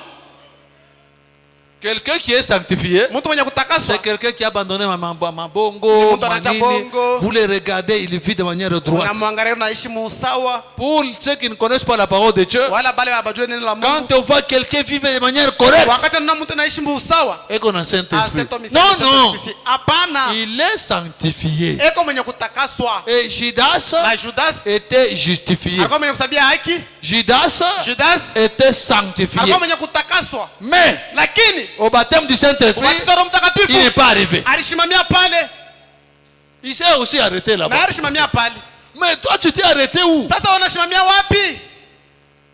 Parce que la justification, Sasa usabia haki c'est quand quelqu'un croit. ni wakati mtu anaamini, Dès qu'on te baptise, wakati donc, banakubatiza tu es justifié. pale unasabia haki. On est ensemble. Tuko pamoja. On te baptise d'eau. Banakubatiza kumai. Tous ceux qu'on a déjà baptisés d'eau là, Bote bale washa kubatiza ce sont kumai. des gens qui sont justifiés. Ni batu wenye kusabia haki. On est ensemble. Tuko pamoja. Et quand tu es justifié, Wakati unasabia haki, tu entres dans l'étape de la sanctification. unaingia sasa mwatua ya utakaso. Ça c'est la Ile sanctification. ni utakaso. Frère Branham dit Ndugu wanasema, que la justification kama usabia haki, c'est comme un verre trop sale dans une poubelle. iko sa kilauji kya buchafu kumalabishi. Dans des poubelles là-bas. Kumalabishi kule. Un verre trop sale. Kilauji kya buchafu. Le verre n'a rien fait. Kilauji kifanye kintu. Il y a seulement un méchant qui passe là-bas. Bwana moyo Il anapita pale. regarde le verre Anaangalia kile trop kilauji sale. kya buchafu. Il ramasse le verre. Anaiba kile kilauji. C'est comme ça qu'on nous a tous ramassés. Ndio vile shibo tabari Nous tulokota. étions tous dans la poubelle. Shibo tulikuwa kumalabishi. Il y avait des ivrognes, Kulikuwa il y balevi, avait des putes, kulikuwa des bandumba, prostituées. kulikuwa bakahaba. Et on nous a ramassés tels que nous étions Na là. bale tulokota paka vile tulikuwa na buchafu. On a ramassé le verre. Banalokota kilauji. Dès qu'on a ramassé le verre, Wakati banalokota le kilauji, verre est encore trop sale. kile kilauji kingari na buchafu. Même ici, nous avons encore le verre qu'on a juste ramassé. Hata hapa tuingari na bilauji vyenye C'est barilokota. pourquoi le dimanche, je disais, Ndio kwa maana mtume ne vous alisema précipitez pas pour livrer quelqu'un. ushikwe mbio mbio ndio kutoa mtu. C'est des kuna fois shetani. un verre qui est toujours Saa sale. zingine ni kilauji kinyekuwa paka buchafu. Laissez-nous le temps d'abord de laver le verre. Wito upatie kwa wakati tunawisha bile bilauji. Alors, quand on ramasse le Watu verre, wanalokota kilauji c'est la justification. ni usabia haki. Maintenant, ce verre-là, Sasa ile kilauji on va commencer à le laver. wataanza kukinawisha. Quand on lave, Wakati wanakinawisha, on est en train d'enlever les saletés. beko natosha mabuchafu. Ça peut prendre le temps que ça peut prendre. Inaweza kubeba wakati na inaweza kubeba. Mais on est en train d'enlever d'abord les saletés. Lakini beko natosha ni buchafu. Ça, c'est la justification. Ile ni sabia haki. C'est la Ni sanctification. utakaso. On enlève les saletés. Wanatosha buchafu. Celui qui enlève les saletés, Ule anatosha buchafu. atakuluta na kuluta, Va kulute. et puis il vérifie le verre. Pala naangalia kilauji. Il ngambo kigariki buchafu. De l'autre côté, il y a Il prend encore le savon. anaiba tena savon. Quand vous venez à l'église, vous venez prendre l'eau de la parole. Wakati mnakuwa kanisa mnakuwa kubeba. Paul vous l'avez. Joko mnawisha. On sanctifie. Banatakasa Et banatakasa. après, Na kisha on va prendre le verre. ba kilauji. Maneka mamai. On met là-bas de Tu l'eau. wananza kunu. On commence à boire. Toi qui crois là, Wewe unaamini? écoutez frère Branham. Shikia ndugu Branham. Dans la prédication, Na mahubiri. Israël à la mer Rouge, deuxième partie, Israeli kubari mwekundu kipande hiki cha c'est pili. prêché le 27 mars 53, Inaubra le 27 mars 53. paragraphe 40. Paragraphe 40. On commence au milieu ici. Anza pa katikati. Frère Branham dit ceci. Ndugu Branham anasema hivi. Quand vous croyez et acceptez Jésus-Christ en tant que votre sauveur, Wakati unaamini na unaitika Yesu Kristo kama mwokozi wako, alors Dieu vous donne le baptême du Saint-Esprit pale Mungu anakupatia ubatizo wa Roho Mtakatifu comme confirmation de votre foi. saa hakikisho ya imani yako.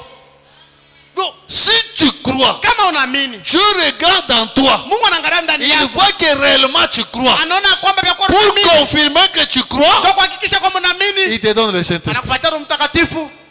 Frère Branham continue. Ndugu Branham endelea.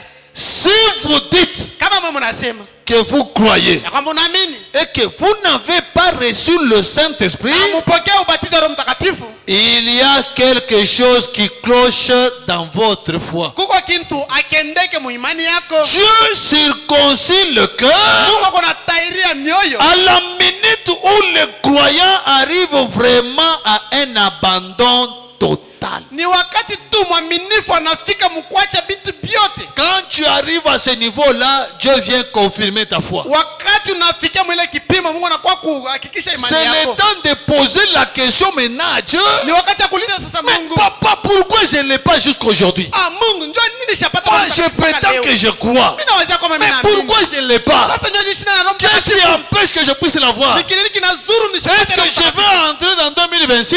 Nitaingia mu 2020. Toujours le même? Paka vile ninekalaka. Seigneur, qu'est-ce qui ne va pas? Bwana ni nini nayendi? Il va te le dire.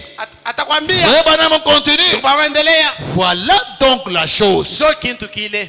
Quand le croyant croit fermement au Seigneur Jésus-Christ, Wakati mwaminifu anaamini hakika kwa Bwana Yesu Kristo. Branham dit, Bwana anasema Dieu est obligé de lui donner le Saint-Esprit. pale Mungu anakazisha kumupatia Roho Dieu Mtakatifu.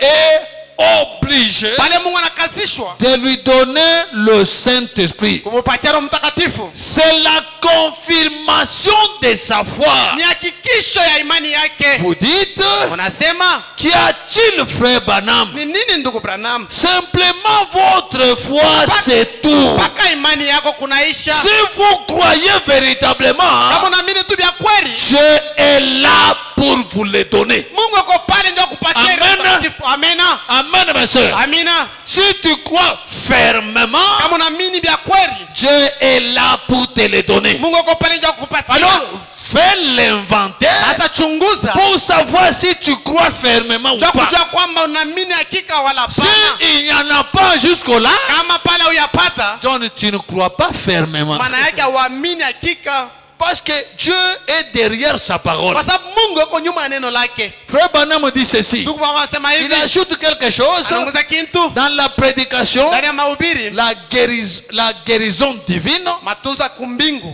prêchée le 19 décembre 54. Inahubiri le 19 décembre 54, À partir du paragraphe 143, paragraphe 143. Branham dit, Branham anasema, Pierre a dit, Petelo alisema, vous voulez écouter Pierre, hein? unapenda kushikia Petelo? Pierre a dit, Petelo alisema, repentez-vous mutubu et que chacun de vous soit baptisé au nom du Seigneur Jésus-Christ na kila mmoja unabatizwa mujina ya Bwana Yesu Kristo, et vous recevrez le don du Saint-Esprit. na mwe mtapokea zawadi ya Roho Mtakatifu. Et nous avons ici à l'autel, Na tuko hapa kwa madhabahu. écoutez frère Branham, Mshike ndugu Branham. et nous avons ici à l'autel Kuna hapa sasa kwa madhabahu des gens qui perdent du temps pour ceci et pour cela. bantu beko napotesha wakati yabo njoo hiki na kile. Et cela annule la parole de Na Dieu. ile inatosha kwa neno la Mungu. Dieu est obligé de prendre soin de sa parole. Mungu anakazisha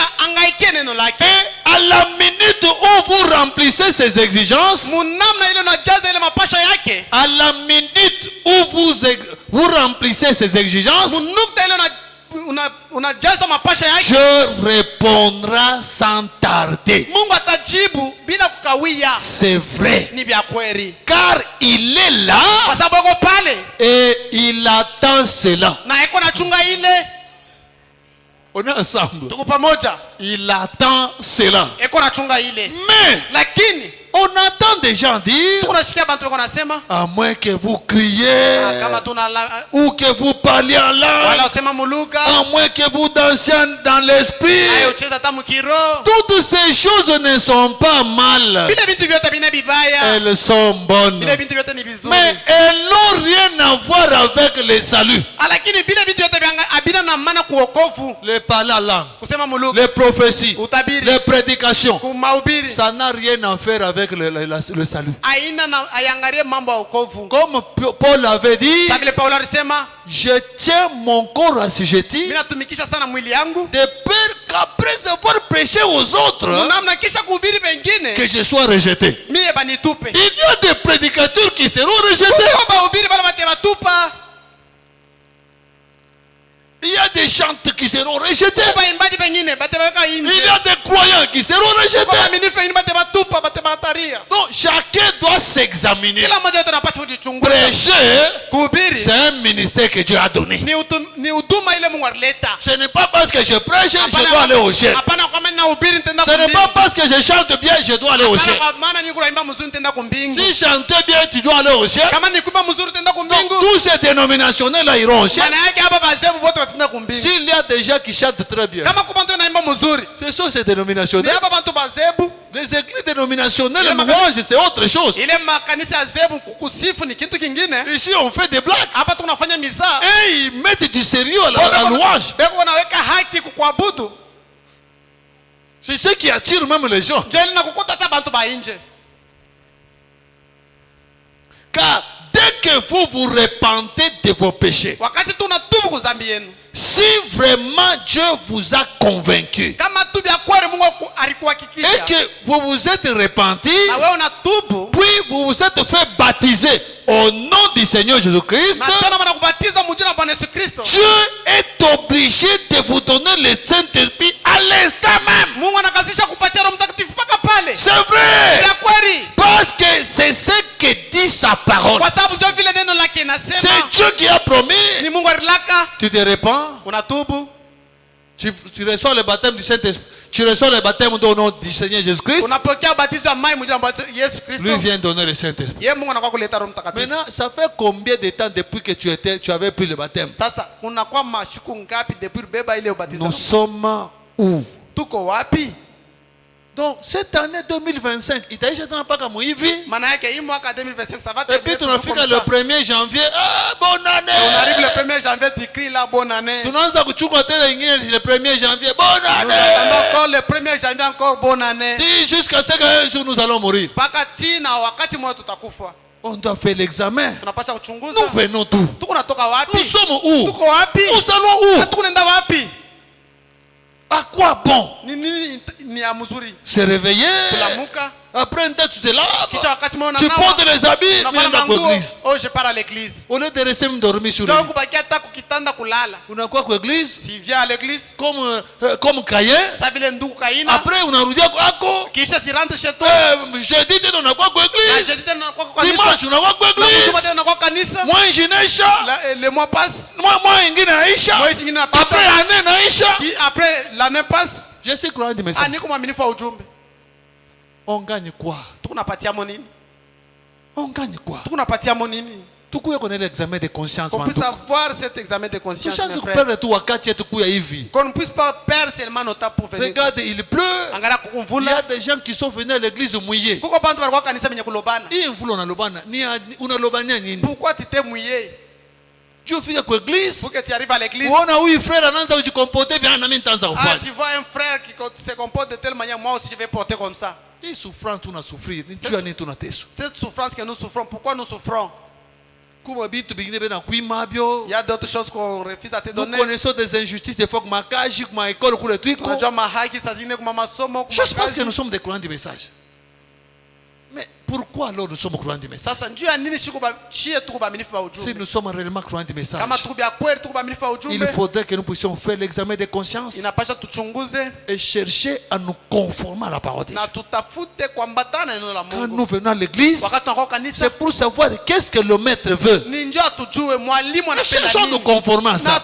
tunaambatana na ile mwalimu anapenda. Frère Branham dit, Ndugu wanasema si je n'étais pas un chrétien, kama mie mishikwe Mkristo, j'allais être un véritable païen. milipasha kuwa mpagano wa nguvu. Donc, vaut mieux être un véritable païen Ni mzuri kuwa mpagano wa ou nguvu un véritable chrétien. wala Mkristo wa mzuri. Malheureusement, c'est l'âge de la Odyssée. Kwa ole ni kizazi cha Nous Laodikia. sommes tièdes. Tuko baridi. Tout chivurutu. Tuko kivukutu. Nous sommes tièdes. Tuko kivukutu. Quand on touche comme ça, Wakati banagusa on n'est pas chaud, hatuna on n'est pas froid. hatuna kivukutu, On est hatuna au milieu baridi. là. Tuko pakatikati. Non, louez le Seigneur. Tusifu Bwana. C'est comme si on veut louer. Iko saa Comme ça, tuna ne peut pas sifu. louer. Saa tupende kusifu. Comme j'ai vu même notre concert que nous avons organisé le dimanche. Saa vile tunaona ta concert tulifanya hapo Juma. Même vous, les jeunes gens, Hata mwe vijana. Quand vous chantez là, vous sentez comme si vous n'aviez kulala. Wakati mnaanza kuimba, Mungu naimba saa Mungu nalala. Et quand vous voyez les autres jeux des autres églises, Wakati mnaona babijana benye makanisa ingine beko moto moto. quand ils chantent là, Wakati wanaanza kuimba, ils fournissent un effort pour emballer les gens. beko nafanya nguvu njuba bebe bantu mukiro. Mais quand je voyais Bamweto, Wakati miraanza ngara ba omwetu. cheka unajua pasere comme Paul, tina bakwimba bakwe ba Paul. Je ne sais pas, c'est parce que le pasteur est... Quel est cet homme de Jésus? Quel est cet homme de Jésus? C'est ça le concert. Ndio concert ile. Non, soyons sérieux. Ah, tu kwa haki. Les concerts, c'est les concerts. Concert ni concert. Les concerts, on crée même des choses pour emballer les gens. Concert banaombaka ta bitu ndio kubeba bantu mukiro. Quel est cet homme de Jésus? Alléluia. Quel est ce... Il regarde un peu les pianistes. Anaanza kupea kindanda. Maintenant, les gens vont chanter. Sasa bantu Vont danser comme batacheza je? Hein, office de chant. Ah, baimbaji. De la même manière que vous conduisez des gens ici, Namna moja moja na bufivu bote. avec lanterne. Il est bufivu bwenu, vous avez amené ça mon concert hier. Na ile lanterne mnaipeleka mu concert. Changez. Mubadirike. Même vous les mamans. Hata mwe ba mama. Mukwe kona mwe motomoto. Mukwe ko ba moto moto. Ah, Ataka kundulira kekala keko. Akanako. ataka ikelekela kanako. Kila mtu eko sérieux. Kila mtu wote ni wa haki. Pasteur wote anataka wa sérieux na chef wote sérieux. Mais on doit être quand même chaud. Sasa tunapata kwa hapa moto. Même quand on lit les messages pour dire amen. Hata wakati tunasoma ujumbe ndio kusoma mbini. Amen. Unanyosha mkono. Donc vous sentez vraiment que la personne a honte de dire amen. Unasikia kwamba mtu uko na haya kuichika tu Il amen. veut dire amen pour que les voisins n'écoutent pas. Or, tu dois être à la fête là-bas. Na unapata Tu kwamba cries amen. Unasema amina. Ça donne l'onction au prédicateur. Inaleta upako kwa mhubiri. Je vais vous dire une chose. Nitamwambia kintu. Je dois être franc avec vous. Mnapasha kwa wazi na mwe. Vous savez, quand je vais prêcher dans d'autres églises, Mnajua wakati mimi nenda kuhubiri makanisa mengine. quand j'arrive là-bas, Wakati mimi nafika kule, quand je commence d'abord, wakati mimi naanza kwanza. juste avant d'abord de monter à la chair, Mbele mimi kupanda kwa mimbati. les musiciens, Baimbaji avec leurs cantiques, na mamimbo yabo. ils ont créé une atmosphère. Wanaumba hali moya. Ça t'emballe déjà à partir du bureau. Na kubamba tangia kule kwa ofisi. Quand tu montes seulement la chair, Wakati unapanda kwa ah, mimbati. pasteur, amen, amen. Amina amina. Unashutu kambele wewe. Bagam tu t'étonnes. Donc, hapa bantu wote wako déjà une fois. Tous ces gens ici vont me suivre. Et quand tu commences, Na wakati unaanza 30 minutes, c'est beaucoup dans la prédication. dakika 30 ni ya mingi mu mahubiri. Mais ici, des fois, tu montes à la chair, Hapa sasa unapanda kwa mimbati. unaanza soma Bible, huyu hasa kuangalia huku, Tu lis la Bible, l'autre regarde huyu à anaangalia gauche, chini. l'autre regarde sur terre. Donc, pour que toi-même tu puisses sentir cette onction, Maana yake njia peke yako ushike ile upako il faut 30 minutes. inapasha ma 30 minutes. Après 30 minutes, on a senti l'onction. Kisha ile 30 minutes nashika. Parce que uingie baki mon prédication, ça. Comme Oh ça dans non, les non, prédications. il est temps. Oh, Toi, Chaban. Ah, fais Tu ça. vas parler de l'endroit, on a même pas 19h. C'est ça le vrai problème. Njoo mambo ile. Ailleurs, tu peux arriver, tu prêches 30 minutes. Non, c'est comme si tu as prêché 1 heure de temps. Fasi inaweza kwenda unahubiri ile 30 minutes kusa unahubiri saa mzima. Pourquoi les gens cherchent à créer cette atmosphère? Bantu beko natafuta kuumba ile hali. Maman, vous me suivez, hein? Ba mama Mungu ananifuata. Ayez l'habitude de créer cette atmosphère. Ça nous aide, nous qui prêchons ici. Mkwe na ile desturi ya kumba hali inatusaidia shiba hubiri. On est ensemble. Tuko pamoja. On est ensemble. Tuko pamoja. Créez cette atmosphère. Muumbe kwa ile hali ya mzuri. Ne vous donnez pas de mauvaises influences. Mshijipatie mavuto ya Il y mubaya. a des gens qui viennent même des autres églises. Kwa bantu wengine wanakuwa makanisa Ils ingine. choisissent épouse parole comme église. Banachakula biharusi neno Au sawa début, makanisa. là, Mwanzo vous trouvez la personne est aussi chaude. unaona mtu ile kwa kivukutu akivukutu. Encore qu'on a bengine. Ah, regarde les autres. Ou mwenye chef anakalaka. Ah, c'est ici comment c'est comme ça. Ou mblao anakalaka tu kimya. Ah, ici donc il faut être seulement calme. Kama analamuka amen. Ah, si c'est lève seulement crie amen. Toute l'église anamuka. Kanisa yote nazo mwangalia. Na mwenye anapika Ah, amen. qui a dit amen là-bas? Amen, c'est la parole. Amina ni neno. Ah, dada Mungu akubariki. Dada huyo anapaka waza. Quand vous prêchez là, unasikia pa mpika kakiri kama hivi kanipatia onction. Wakati nahubiri nasikia dada anapiga kakiri. Mungu akubariki. Kale kakiri yako kanipatia onction. Cette cri là me donne l'onction. Bon, lisons le frère Branham. Some ndugu Branham.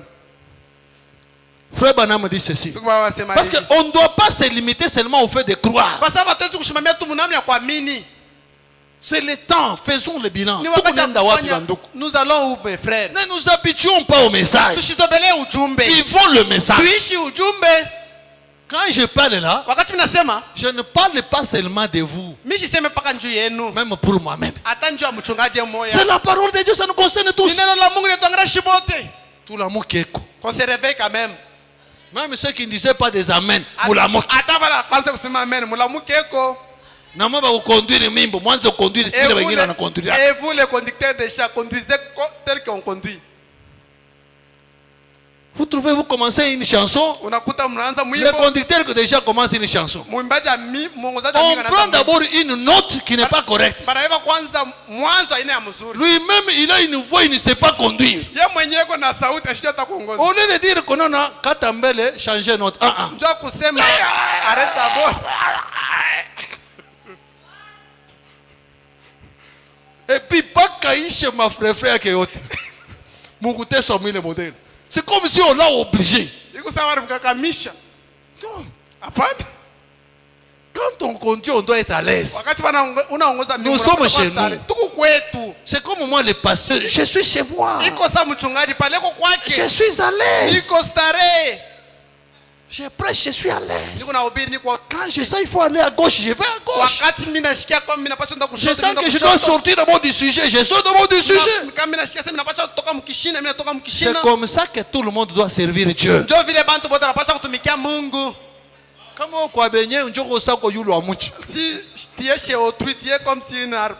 Quand je suis chez autrui, je prêche à tête de surveiller. Wakati niko Cette kwa écriture, penye. on risque de mal interpréter. Wakati niko Cette écriture, penyewe niko nahubiri ninachunguza. Hii andiko banaweza kuitafsiri mubaya. même le conducteur de chacun il est chez autrui. Hata mwongozaji wa mimbo On peut le comprendre. Tunaweza kumuelewa. Mais vous êtes chez vous. Sasa mwe ba mwongozaji wa mimbo muko kwenu. Bana kwekea nota ina yo. On te donne les notes qui n'est pas. Ah, m'arrêtez mbele, m'arrêtez mbele. Arrêtez d'abord. Oh, changez note. Ah frère, changez notre cool. Mais qui sait mais vivante ta chutuka. Ah, si je parle comme ça, les gens seront réveillés. Maintenant tu commences une note là qui n'est pas correcte. Sasa unaanza ile note. Toi-même conducteur, tu n'arrives pas à bien conduire. Wewe mwenyewe mwongozaji, ufike hata mkongoza Non, mwimbo mulamuke muimbe mulamuke. Réveillez-vous, réveillez, chantez. Cette histoire de réveillez-vous là, Ile mambo mulamuke ile. ce n'est pas une histoire qu'il faut demander aux gens de se réveiller. Haina mambo kulomba bantu balamuke. Quand tu es conducteur de chant, Wakati kumwongozaji wa mimbo. tu conduis de la bonne manière. Unaongoza mnamna mzuri. Bantu bo benye we batalamuka. Les gens seuls vont se réveiller. Levez-vous, tapez les mains. Mulamuke mpige mikono. C'est parce que vous avez échoué. Nous sommes en train de faire le bilan. Tuko nafanya hesabu. On est ensemble, hein? Nous sommes en train de faire le bilan. Tuko naenda kufanya hesabu. Alors tunambiana wasi Là nous allons wasi. nous parler la vérité. Ne pas vile ça inaisha kutuenda sana. Tellement que l'heure est déjà partie. Parce que on devait prendre même 2 mois Kwa sababu tupasha beba miezi pour faire le bilan. Tuko kufanya hesabu. Que nous puissions regarder, nous venons d'où? Tuone tunatokea Nous wapi? sommes où? Tuko wapi? Et nous allons où? Na tuko nenda wapi? Quand vous regardez les gens, non, non, pose parole. Wakati unaangalia bantu wanasema, bibi harusi neno. Et du côté parole de Dieu, Na ngambo ya neno la Mungu, tout le monde dit en tout cas l'épouse parole, sauti ya Mungu, chitoko. bantu bote wanasema kule kwa bibi harusi neno sauti ya Mungu ni ya mzuri. Donc là, le passé du côté prédication, ça va. Maana yake kule ngambo ya mahubiri mchungaji ni ya mzuri. Mais du côté amen. Sasa mambo ya amina. Dieu va prédicateur, votre épouse parole quand tu prêches. Amen, pas qu'il parte. Kwa bibi harusi neno wakati kuna hubiri ndio kupata amina.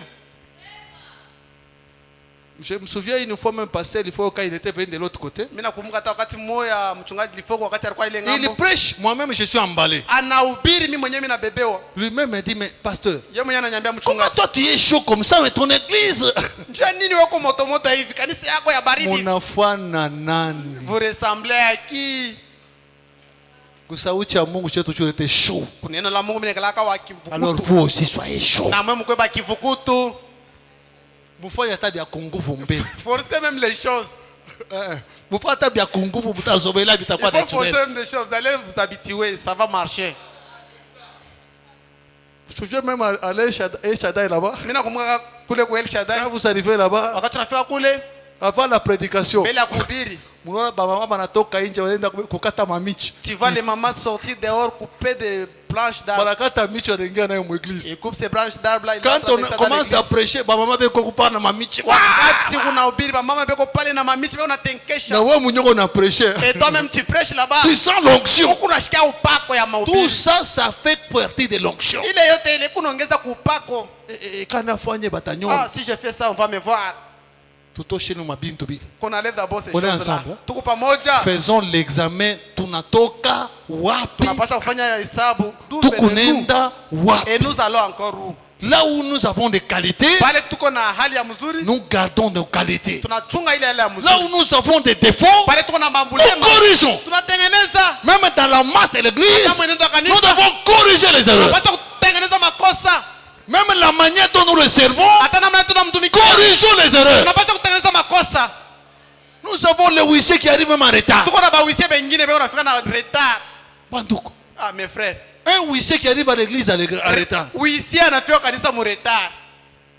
Mais chez moi, tu vas fungula milango. Alors c'est vous qui vont ouvrir les Moi, portes. tu vas pangusa bichi. Et c'est vous qui vont scier les chaises. Même ça, il faut vous apprendre. Hata ile inapaswa kumfundisha. Prenez quand même l'ordre de l'église. Mbebe kwa msimamo wa kanisa, Que chacun puisse lire. kila mtu asome. Je suis moniteur. Qu'est-ce que la parole de Dieu dit? Niko mwongozaji wa mimbo. Neno la Mungu nasema Un nini? moniteur doit se comporter comment? Mwongozaji mwalimu wa masomo Oh, mtu je suis anapaswa- monitrice. Monitrice n'a pas de se comporter Wala comment? niko mwalimu mwanamke. Mimi napaswa kujiongoza je? Ça ne sert à rien, hein, Haisaidia kintu. que nous puissions seulement porter le nom. Tukwe paka na manjina. C'est moi le pasteur de l'épouse. Ah, mimi ndio mchungaji wa kuberesha neno. Un pasteur, Mchungaji, il y a quelqu'un qui est au bureau. pour lui c'est rester dans l'office. Kuchunga paka madimi unakula Il madimi. attend seulement les dîmes et il mange les dîmes, c'est tout. Ni paka kama mtu anakuona na pasteur wetu, ni wako kupesha mpuzi bado kuya kuya. Ah, c'est seulement quelqu'un sur Huyo anapresha nenda. Huyo anapresha nenda. Il prêche, il passe. Lui même n'a rien à prêcher. Yeye mwenyewe ashina tena vya kuhubiri. Mais il est pasteur. Sasa yeye anajiita mchungaji. Non. Hapana. Que chacun s'examine. Kila mtu ejichunguze. Est-ce que réellement ce que je fais, Eti vya kweli. Hiki ni c'est ce que je devais faire? wala ndio kile mimi napaswa kufanya. Soit tu le fais bien, Wala unaifanya mzuri, soit tu arrêtes. wala unashimamisha. N'allons pas en 2026 Tushende mu de 2026. la même manière que nous le faisons. Namna moja vile tulikuwa mu 2025. Si tu es pasteur, Kama kumchungaji, sois réellement pasteur. kuya vya kweli mchungaji. Tu es administrateur, Kama mchungaji sois kiba, réellement kuya administrateur. vya kweli mchungaji kiba. Tu es conducteur de chant, Kama sois mwongozaji conducteur wa de chant. mimbo, kuya vya kweli mwongozaji wa mimbo. Pas les à peu près. Hapana kuwazia. Nous ne voulons plus les à peu près là. Hatupende kuwazia. Au lieu des à peu près, Kuliko kuwazia. tunafika kumwisho. Nous sommes arrivés à la Nous fin. sommes arrivés à la fin de l'année. Tunafika kumwisho wa mwaka. Toi-même, tu t'arrêtes. Wewe seulement. mwenyewe unashimama tu. Hapana. Mimi naona sasa hii mwaka mistenda. Ah, moi je vois que cette année je ne dois pas encore Et continuer. Dieu va susciter quelqu'un d'autre. Na Mungu atalamusha mtu mwingine. Au lieu quand on va trouver que tu ne réponds pas aux critères, Juu ya wakati unaona sema uheshimie kwa makanuni. les pasteurs disent en tout cas frère, acha. Ah, mchungaji anasema Ou bien ndugu, sœur, hapana. acha. Ou bien dada acha. Oh non, en tout cas ben ni Oh, kombanisha. dans l'église umekomba. Tu vas seulement porter ces noms là. Ah, utakuwa tuna ile njina. Regardez, nous sommes combien ici? Muone tuko bangapi hapa? Ici dans notre église, Pa hii kanisa yetu nous avons plus de 10 ministres. tuko hata na ba C'est 10 hein? bahubiri 10. Non, pas seulement qu'on a ministère. Ah, Nous on a ministère. ni una ministère. Nous en avons déjà 10. Tuko na bo 10. 11 hein? 11. Tuko na bo 11. Mais quand on prêche, ils sont où? Wakati tuko na hubiri beko wapi? Ils attendent le dimanche pour te Mais dire non, non, même les gars dans le ministère. Beko na chunga mchuma. Ah, mchungaji niko na utumishi. Et puis non, non, passer à Spachaka Chere Ah. tu kombanisha. Kisha unasema le passé ne donne pas la chaîne ni komba. Et nafanya injustice anampachaka paka frère Il Amisi. fait l'injustice, il donne seulement à frère Amisi. Il faut fuata bien na Il pasha faut- kwa kiakwa. il- Les gens sont comme ça. Watu beko vile. Il faut fuata bien. Napasha kuangarisha mzuri. Pasha kwa wakiakwa bo ou bien. Peut-être il est de chez lui. Non, non, mimi nakuwa Ah, kumbuka. je comprends. banampachaka bibi yake nchini. Jo parle. On a fait nommer sa femme, c'est ça. Mais venir à l'église, écouter d'abord la parole de Dieu, non. Kanisa kushikia mbele neno la Mungu au kuyaki. Un prédicateur doit être exemplaire. Mhubiri anapaswa kuwa mtu wa mfano. Tu vas te retrouver en église, tu ne viens pas. Utalikuta kanisa ukuyake. Un jour là, le pasteur te donne la chair, vient prêcher. Siku moja mchungaji anakupatia mimbaji kwa ubiri. Attends, moi, benye baser, mutanyona miche. Même vous les sœurs, comment est-ce que vous allez me voir? Pasteur. Ah, Vous pasteur. mounyane ka pa en église. Ah, c'est frère ici. Il est de C'est notre non, oui, église. église. Ah, il est de notre église. Les ministres sont mon église. Ah, il est ministre de cette église. Ah, tu as mon acte. Ah, on ne le voit pas. Non, non, un grand ministre, on a couillé à Ah, machiku moi. il est ministre, il vient d'autres jours. J'avais connu ce problème-là, un monsieur s'est énervé, il a même quitté l'église avec un groupe de gens. Milipata ile mambo bwana mwe akashirika katoka na nkunja bantu. Quand nous étions de l'autre côté là-bas, Kwa ile ngambo, il était ministre, il prêchait en brousse là-bas. anaanza kuhubiri kule kwa mapori. Et puis quand il est venu, Na wakati il alikuja, est devenu membre de notre église. anakuwa member wa kanisa yetu. Il ne venait que dimanche. Anaanza kuya paka mjuma. Et dimanche, Na autour de 11h30, Mumasa ya 11h30. je pose la question, mais frère, Mimi nauliza nduku. oh non, non, non, mimi kana frère. na boutique yangu kwangu, Ah, j'ai une boutique chez moi. a mangaribi ndio nikasa ya mamarché. C'est le soir là, il y a des marchés. Alors biko nguvu sana kukata pasteur C'est wetu. difficile que je puisse Sasa ça. dimanche kuna kwa mretard je. Maintenant, pourquoi les dimanches tu Non y non, arrêtes non pas? na busubuhi bule njoo bantu na yaba mingi. Tu vois les matins là, c'est le Kaba là où les nenda gens enda viennent. kuma mambo abo. Après avoir les gens Kaba passent nenda dans les maikle problèmes, njoo kuna à leur njoo kwa nona église, mina kuyaka. c'est là où tu vois je viens à l'église. Ah, ça va, il n'y a pas de problème. Ndio hakuna mambo. Je l'ai laissé vivre comme ça. Mimi mwacha naishi vile. Arrivé un certain temps. Kunafika wakati moya, Mais pasteur, mchungaji. ça fait comme une année. Kuna Tuko na kawia- wewe mais kuna- hata cher. Je ne Kuna pas cher ne prêcher. kawia, tunafuata mwaka moja tuko pamoja na wewe, nipatie hata mimba, nipatie Oh, kwa ça va, mimba. mina yo frère. Ah ndugu, Mina yo frère. mimi najua ndugu. Mina yo frère. Je connais frère. Et il a commencé des problèmes. Anaanza mambo. Non, pasteur, comment le gars ne pas Ah, cher? pasteur, pourquoi tu Quand il m'a embêté, je lui ai dit la vérité. Wakati alinichokesha nikampatia Frère. kweli. Tuko na wewe, ça fait plus d'une année. Tuko na wewe mwaka mzima hapa sasa. Tu connais ce qui se passe au courant de la semaine. Unajua vile vinafanyika kando ya juma? Non, non, ndikwambia kasene kalaka na makazi mingi. Je t'avais dit que j'ai le travail. Sasa uko na makazi mingi. Takupatia prêcher mpaka dimanche. Tu as beaucoup de travail. Alors tu veux que je te donne la Oh chair non, non, pour même prêcher au le courant de la dimanche? semaine, mimi nitakuya. Même quand ya majuma nitakuye. Ah. Ah. Bon, maintenant là, il n'y aura pas de clients. Pale. Non, non, tatafuta mtu akushisha. Ah, je vais chercher même quelqu'un qui va commencer à vendre à ma place. Ah, pas na frère. Ah non, frère. Je ne peux pas faire une aventure comme Je ça. vais kufanya ile mizaa ya vile. Wanze mbele kuya même au courant de la semaine. Premièrement, commence à venir même au courant de la Il a semaine. commencé à venir au courant de la semaine. Anaanza kuya kando ya juma. On a fait comme les 3 semaines. Il a fait 6 et 3 Pasteur, semaines. ouais, tu vois, maintenant, au Ah, courant de la pasteur, semaine. tu vois, je commence à venir. Hein? Je vous dis ça Mimi nimwambia hivi. parce que je connais comment se comportent des jeunes ministres. Kwa sababu mimi najua namna gani bahubiri Les jeunes ministres font toujours des blocs contre des pasteurs. bale bahubiri ba sasa banafanyaka paka mambo kwa mchungaji. Oh non, bah, pasteur, ben combattre les jeunes Ah, ministres. le pasteur combat les jeunes ministres. Tu me communiques. Nous allons vous combattre comment? Il y a un prêcher sans problème. Il est là, il prêche sans problème. Nous avons pas Ambroise qui prêche ici. Tuko na pa Ambroise na Nous ubiri avons hapa. mon frère ami Manasseh qui prêche. Tuko na ndugu Manase na yeye na ubiri. Mais ils sont 11. Lakini beko 11.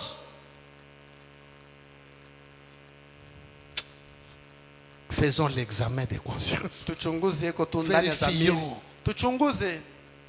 Mon souci est que nous sommes arrivés à la fin de l'année. Nia yangu ni ya kwamba tunafika kumwisho wa mwaka. Que chacun fasse son examen de conscience. Kila mtu afanye kwa hesabu yake. Même moi, je fais l'examen de conscience. Hata mimi nafanya hesabu Je yangu. vérifie ce que j'étais. Mimi nachunguza kile mimi J'ai kuyaka. trouvé qu'il y a eu beaucoup des erreurs de ma part. Mimi naona kwamba kulikuwa makosa mingi ngambo yangu. Parce qu'en tant que pasteur, Sa vile le mchungaji. fait que je ne suis pas dur avec d'autres personnes, Namna vile shina makari na bantu ou wengine. avec certaines histoires, Wala na vitu vingine. trop de patience, Kuvumilia sana. ah, regardez les résultats. Muone sasa matokeo. Maintenant, moi aussi, j'ai fait l'examen, non? Sasa mimi nafanya hesabu. Là où j'ai échoué. Pale mimi nishinda. Je me dis, Mimi nasema l'année prochaine, hein, mwaka ile takuya. Hapana. pas le miracle là, Là où j'avais failli. n'a pas à corriger. Maintenant je vais corriger. Ça, 100 ans à corriger. Lorsque je vais Oh, non, commencer à non, corriger. pasteur, là, nous commandons. Oh, le pasteur commence à me combattre. On est ensemble, hein? Tuko pamoja. Kila muntu afanye examen de conscience. chacun puisse faire l'examen de conscience. De manière qu'au plus tard, le 1er janvier, Mnamna ambayo karibu tufike le 1er janvier, kila mtu atumike kazi ya Mungu vile sauti ya Mungu inasema atumike. chacun de nous puisse travailler tel que la parole de Dieu dit. Si toi tu acceptes de faire ce que bon te semble, Kama wewe unachikia kufanya vile unapenda, moi je ne voudrais plus faire ce que bon me semble. mie sipende kufanya vile mimi napenda. Je dois maintenant assumer ma fonction comme pasteur. Mimi napasha sasa kubeba buzito bwangu sa Au mchungaji. départ, murkwa batoto je comprenais. Kumwanzo mlikuwa batoto, mimi naanza kuelewa. Mais vous avez déjà grandi. Hapa mshakomea, On va encore vous traiter comme des enfants. eti tunaweza kumtumikisha sasa batoto tena. Surtout les huissiers, vraiment tout quoi est sérieux. Zaidi bawisie mkuye ko bahaki. Cette histoire-là, des fois, vous vous absentez comme ça. Ile mambo ya saa zingine unalofa paka hivi Et vous venez quand vous voulez. na unakuwa kwa kanisa vile unapenda, Et puis, tu arrives vraiment en retard, mais tu es à la porte. na kisha tena kwa mbio mbio nyuma tena wewe unashimama kumulango. Unafika mu retard, monashika kumulango. Tu viens en retard et tu t'arrêtes sur la porte. Unafaa ufanye nini kumulango? Tu es venu faire quoi sur la porte?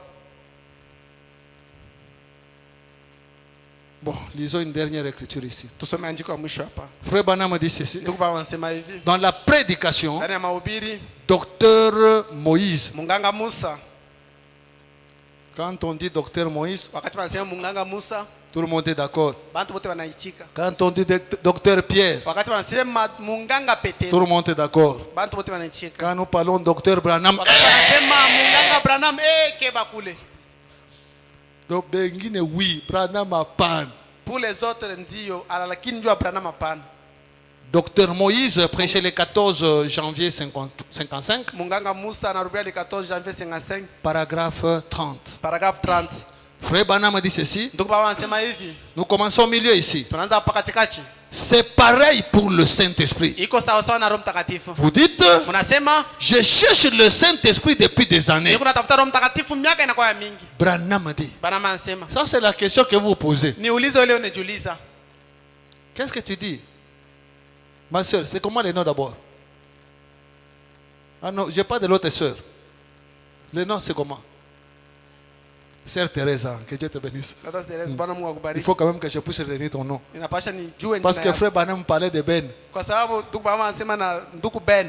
C'est pareil pour le Saint-Esprit. Iko sawa sawa na Roho Mtakatifu. Vous dites, Mnasema je cherche le Saint-Esprit depuis des années. niko natafuta Roho Mtakatifu na kawia sana mama. Branham dit, Bana anasema je ne vous réprimande pas. mishi mkemeye. Soit que vous avez été mal enseigné. Wala bali mfundisha mubaya.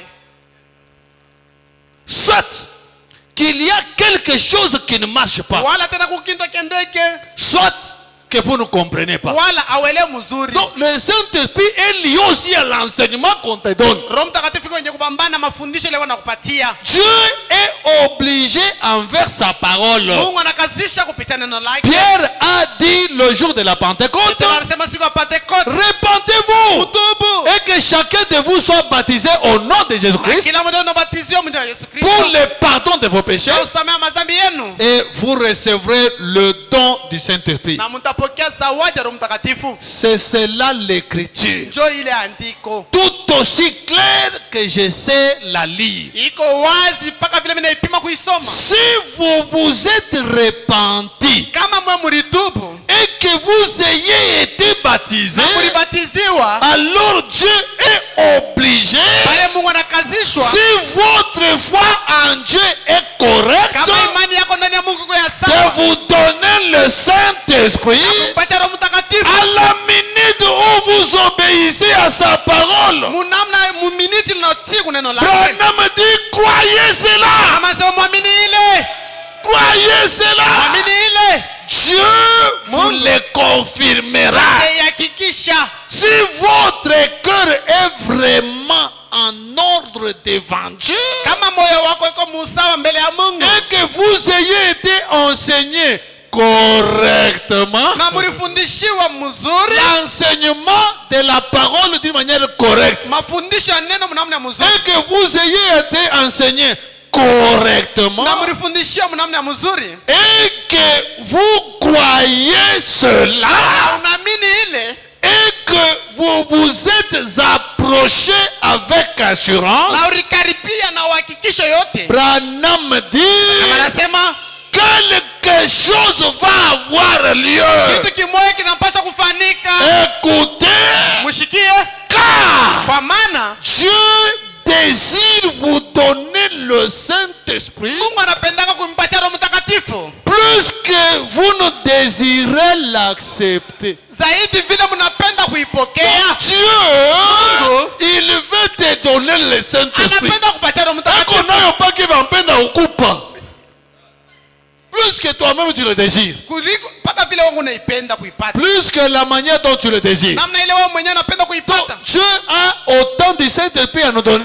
Mungu ako na Roho Mtakatifu ya Biblia Il nous kutupatia, regarde nous-mêmes. lakini tuangalia peke yetu, Nous ne le désirons même pas. sisi tuipende. Le Saint-Esprit, c'est un don. Roho Mtakatifu ni zawadi, Mais lakini tu peux réclamer ça. unaweza kulomba ile. Mais il y a des gens qui n'ont jamais réclamé le Saint-Esprit. Kwa bantu benye bayalombaka Roho Mtakatifu, Quand vous posez la question, wakati unamuuliza est-ce que tu as déjà demandé pour recevoir le eti Saint-Esprit? ushakulomba kunja kupokea Roho Ah Mtakatifu? non, non, le Saint-Esprit, c'est un don. Ile Roho Mtakatifu ni C'est Dieu qui zawadi. va donner ces dons-là. Ni Mungu ataleta ile zawadi. Ok. Ndiyo, Même la guérison divine, c'est un don. hata matunzo ya kumbingu ni zawadi. Mais quand tu tombes malade, Wakati unaanguka tu mgonjwa, ne dis pas non, non, Dieu va me guérir seulement. hausemaki hapana, Mungu atanitunza Tu tu. t'agenouilles. Unatonga magoti. Seigneur, Bwana, Seigneur, Bwana, je ne tous écho. guéris-moi. Oh Église, Oh kanisa, pourquoi tu as déjà prié plusieurs fois? je ninaomba Tu avais besoin d'argent, Ulikuwa lazima na tu makuta. as prié, Unaomba. tu as prié, Unaomba. Dieu t'a donné Mungu l'argent. anakupatia makuta. Il y avait l'enfant qui était Kwa malade, mtoto mwenye kwa tu as mgonjwa. prié, Unaomba. tu as prié, Dieu Unaomba. l'a guéri. Mungu anamtunza. Tu avais des problèmes dans la famille, Ulikuwa na mambo mjaka. tu as prié, tu as prié, Unaomba. Dieu a donné les solutions. Mungu analeta jibu. Mais pourquoi pas le Saint-Esprit? Sasa njia nini aombee Roho Mtakatifu? Donc Dieu, il est égoïste. Maana yake Mungu ni wa kujipendelea. À toutes les autres histoires, il donne, Mvitu vingine bila analeta. mais le Saint-Esprit, non. Lakini Roho Mtakatifu hapana. Branham vient de nous dire, Barama anataka kutuambia hapa. Dieu désire plus nous donner le Mungu Saint-Esprit. anapenda zaidi kutupatia Plus Roho que Mtakatifu. nous-mêmes, nous le désirons. Mpaka vile shibe yetu C'est tunapenda. parce qu'on ne le réclame Kwa pas. sababu shi hatuilombe. Si cette année, tu ne le réclamais pas, Kama hii mwaka wa kwanza kulomba Roho de Mtakatifu, maintenant, tangia hapa sasa. que ça soit notre cheval de bataille, Ikwe fasi yetu ya mvita ya le Bukovi. baptême du Saint-Esprit. Ubatizo wa Roho Mtakatifu. Frère Branham dit, Ndugu wanasema un jour, siku moja il y a Robertson Moody qui était dans le champ. kwa Robertson Mudi alikuwa mshamba. Il prêchait même, Anaanza hata kuhubiri. mais il n'avait pas encore reçu le Lakini Saint-Esprit. alikuwa shabatiziwa na Il Roho avait Mtakatifu. toujours une colère incontrôlée. Alikuwa paka na kasirani ya nguvu sana. Un jour dans les champs, Siku moja mshamba, son cheval l'a piétiné. ule mpunda wake Et akamkanyanga. ça l'a énervé. Ikamshirikisha. Cette colère incontrôlée, Ale kashirani kashika kuchunguza. l'emballé. Ikamshika. Il a pris le pied du cheval. Anaiba mkulu ya Il a mpunda. mordu le cheval. Analuma kwa meno. Il y a les poils des chevaux sont restés à la bouche. Manyonya ya ule mpunda. Quand la colère est partie, Wakati kashirani karienda, ah Seigneur, anaanza sema Bwana, pourquoi je peux avoir une colère pareille? njoo nimeweza kuwa na kasirani Tout kahivi. ça parce que je n'ai pas le Ile Saint-Esprit. yote ni kwa sababu sina Roho Mtakatifu. Seigneur, Bwana, je reste ici. mimi nabakia hapa. Je reste ici. Mimi nabakia hapa. Je prie Mimi naomba jusqu'à ce que paka pale tu me donnes le Saint-Esprit. unanipatia Roho Mtakatifu. Si tu ne me donnes pas le Saint-Esprit Kama ici, unipatia Roho Mtakatifu hapa, quand tu viendras dans la seconde venue, là, wakati utakuwa mkuya kwa kwa pili, tu trouveras mes os ici. utakuta mifupa yangu Donc, hapa. il était déterminé, Alikuwa mwenye kubeba mpango. soit j'ai le Saint-Esprit, Wala niko na Roho Mtakatifu, soit je meurs. wala mimi Et nakufa. il a reçu ce Na Saint-Esprit-là. alipokea ile Roho Est-ce que Mtakatifu. dans ta vie, Eti maisha il t'est déjà arrivé d'être déterminé comme ça pour le baptême du Saint-Esprit? kisha kufikia kwa kwenda mpango wa vile kunjua kupata Tu ubatizo as wa été Mtakatifu. déterminé pour recevoir le mariage. Ulikuwa mwenye kwa wa haki ndio kupata Dieu t'a ndoa. donné le mariage. Mungu anakupatia ndoa. Tu as été déterminé pour réussir aux études. Ulikuwa mwenye kubeba mpango ndio kupata Seigneur, pas mafunzo. de diplôme. Ah mon Dieu, que je puisse avoir le diplôme. Dieu t'a donné. Mungu anakupatia diplôme. Mais pourquoi pas le Sasa Saint-Esprit ni aussi? njia nini aombe Roho Des Mtakatifu? années, tu bakies pas hivi. Miaka na miaka tubakie paka hivi. Non, Prenons des décisions. tubebe mpango, Prenons des décisions tubebe mpango. pour qu'il y ait des grands changements. Juu kukue mabadiliko kubwa. Que le Seigneur bénisse tous. Bwana Mungu ambariki mwe wote. J'ai